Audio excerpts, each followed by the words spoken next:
coin ceremony.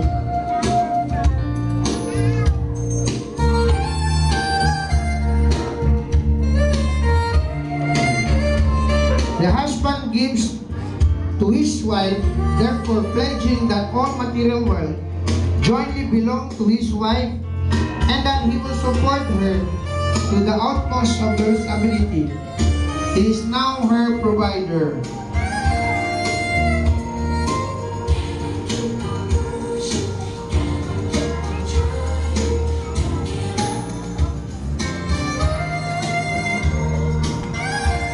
And now the communion ceremony.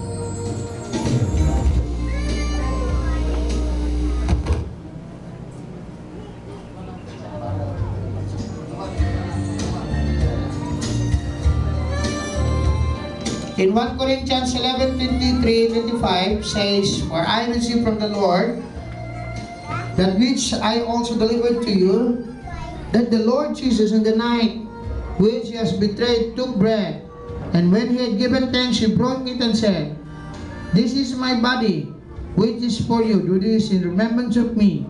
Christ's body represented by the bread, and the bread is broken to speak to us of our Savior, suffering upon Calvary, and the symbol of sacrifice for us. It is not just memorial of his death, but to him as a living person, Jesus is to be commemorated as the one who ever lives and is ever present with his own.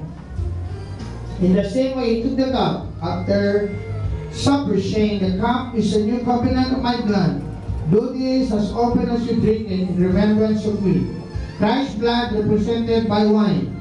It symbolizes the blood which is shed by our Lord and satisfaction of the new covenant. I want to remind you that live under covenant with God. This covenant does provide for the believers the forgiveness of sin. Those partaking of communion in the element remind us anew of perfect forgiveness which have in Christ. Let us pray. Our Heavenly Father, without your great mercy, have given your only Son, Jesus Christ, to suffer death on the cross for our redemption. We draw near in sincere humility and celebration of His memorial, of His suffering and death. We ask you to sanctify the bread and wine with your Spirit, that our spirit be refreshed to Jesus Christ, our Lord. Amen. You may give the communion elements to the couple.